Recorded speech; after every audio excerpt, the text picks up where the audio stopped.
சிறுநீரக செயலிழப்பு ஏற்படுகின்ற சந்தர்ப்பத்தில் மோசமாக காண்பிக்கக்கூடிய அறிகுறிகளை பற்றி தான் இன்னைக்கான வீடியோவில் பார்க்க போகிறோம். முதலாவது சிம்டம்ஸ் என்ன அப்படின்னு சொன்னால் வறண்ட மற்றும் அரிக்கக்கூடிய சருமம். உடலில் தேவையற்ற நீர் தங்குவதோடு அதிகளவான நச்சு பதார்த்தங்கள் இந்த கிட்னி ஃபெயிலியர் பேஷண்ட்ஸில் காணப்படும்.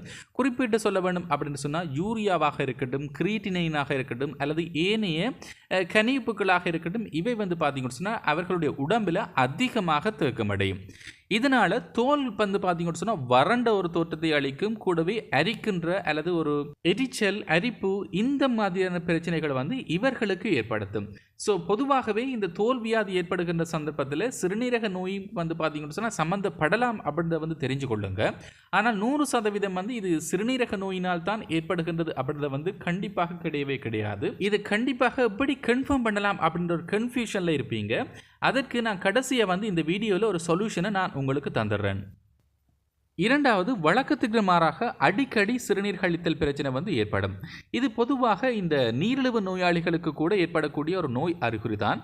ஆனால் சிறுநீரக செயலிழப்பு ஏற்படுகின்ற சந்தர்ப்பத்தில் அல்லது ஏனைய சிறுநீரக நோய்களுக்கும் கூட இந்த மாதிரியான நோய் அறிகுறிகள் ஏற்படலாம்.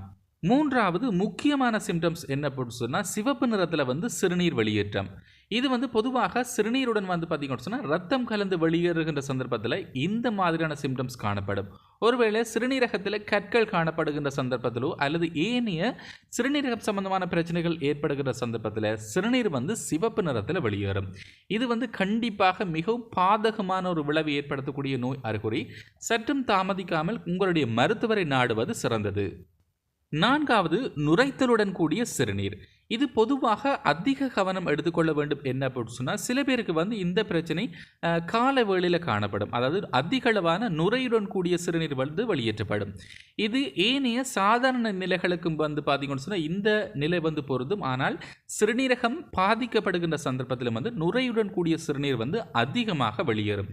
அது ரெகுலராக இந்த பிரச்சனை காணப்படுமாக இருந்தால் கொஞ்சம் கண்டிப்பாக நீங்கள் கவனம் எடுத்துக்கொள்ளுங்க. இந்த நுரை எதனால் வருகின்றது அப்படின்றது கன்ஃபார்ம் பண்ணி கொள்ளுங்க. இதற்கு சொல்யூஷனை நான் கடைசியாக இந்த வீடியோவில் நான் உங்களுக்கு சொல்லி தந்துடுறேன். ஐந்தாவது, பொதுவாக எல்லோருக்குமே தெரிந்த ஒரு விஷயம் தான் என்ன அப்படின்னு சொன்னால் கணுக்காலில் ஏற்படக்கூடிய வீக்கம். இது பொதுவாக பிட்டிங் எடிமா அப்படின்னு சொல்லுவோம். அதாவது அதிகளவாக கால்கள் வீக்கங்கள் காணப்படும். கூடவே முகத்தில் கூட பார்த்தீங்கன்னு சொன்னால் கண் இமைகள்லையும் அதிகளவாக இந்த வீங்கிய தோற்றம் காணப்படும்.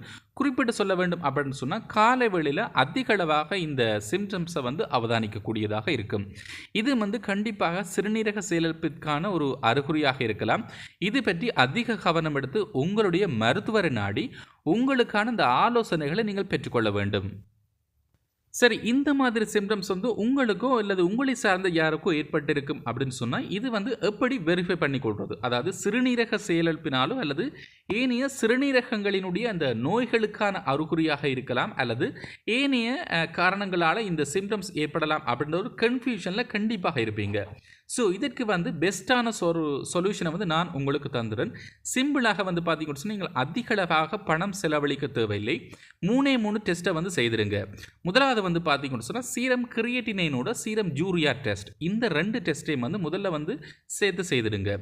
இரண்டாவது டெஸ்ட் என்ன அப்படின்னு சொன்னால் பொதுவாக யூஎஃப்ஆர், அதாவது யூரின் ஃபுல் ரிப்போர்ட், இந்த டெஸ்ட்டையும் செய்துங்க.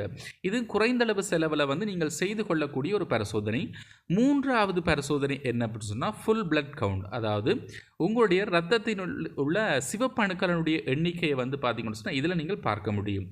இந்த 3 டெஸ்ட்டும் நார்மலான ரிசல்ட்ஸ் தரும் அப்படின்னு சொன்னால் கண்டிப்பாக நீங்கள் அதிகமாக worry பண்ணிக்கொள்ள தேவையில்லை. உங்களுடைய சிறுநீரகங்கள் பூரண ஆரோக்கியத்துடன் இருக்குது அப்படின்றத கண்டிப்பாக நீங்கள் உறுதி செய்து கொள்ளலாம். ஒருவேளை இந்த 3 ரிப்போர்ட்டில் ஏதாவது ஒரு ரிப்போர்ட்டு அப்நார்மலாக இருக்கும் அப்படின்னு சொன்னாலே கண்டிப்பாக மருத்துவர் ஒருவருடைய உதவியோடு உங்களுக்கான ஆலோசனைகளை நீங்கள் பெற்றுக்கொள்ள வேண்டும். உதாரணமாக சீரம் கிரியேட்டினை எடுத்துக்கொள்ளுமாக இருந்தால் 1.1 mg/dL இந்த ரேஞ்சை விட அதிகரிக்கும் அப்படின்னு சொன்னால் கண்டிப்பாக சிறுநீரகம் சம்பந்தமான பிரச்சனைகளால் இது ஏற்படலாம் அப்படின்னு தெரிஞ்சு கொள்ளுங்க. கூடவே இந்த ஹீமோகுளோபினுடைய அளவு வந்து பார்த்தீங்கன்னு சொன்னால் பொதுவாக 9.1 அல்லது 9.0 விட இந்த ஹீமோகுளோபினுடைய அளவு வந்து வெகுவாக குறைவடையும் இந்த சிறுநீரக நோயாளிகளில். கூடவே இந்த யூஎஃப்ஆர் யூரின் ஃபுல் ரிப்போர்ட்டை எடுத்துக்கொள்ளுமாக இருந்தால் இந்த யூஎஃப்ஆரில் அதிகளவான ரெட் பிளட் செல்ஸ் வந்து காணப்படும். கூடவே அதிகளவான புரோட்டீனும் வந்து பார்த்தீங்கன்னு சொன்னால் வெளியேற்றப்படும். இது வந்து ஒரு அப்நார்மலான ரிசல்ட்ஸ். இந்த மாதிரியான ரிசல்ட்ஸ் வந்து உங்களுக்கும் இருக்குமாக இருந்தால் கண்டிப்பாக மருத்துவரை சற்றும் தாமதிக்காமல் நாடிக்கொள்ளுங்கள். உங்களுக்கான மருத்துவ சிகிச்சைகள் ஆலோசனைகளை வந்து பெற்றுக்கொள்ளுங்க. இது பற்றிய மேலதிக சந்தேகங்களுக்கு கீழே கமெண்ட் பாக்ஸில் உங்களுடைய கேள்விகளை வந்து மென்ஷன் பண்ணுங்கள். ஸோ ஃப்ரெண்ட்ஸ், இந்த வீடியோ கண்டிப்பாக உங்களுக்கு உபயோகமாக இருந்திருக்கும். இந்த வீடியோ பிடிச்சிருந்தா கண்டிப்பாக லைக் பண்ணுங்கள், கமெண்ட் பண்ணுங்கள். அப்படியே இந்த வீடியோவை உங்களோட ஃப்ரெண்ட்ஸுக்கும் ஷேர் பண்ணுங்கள். மேலும் ஒரு நல்ல தொகுப்பில் சந்திக்கலாம். அதுவரை உங்களிடமிருந்து விடைபெறுவது உங்கள் சர்வேஷன். நன்றி.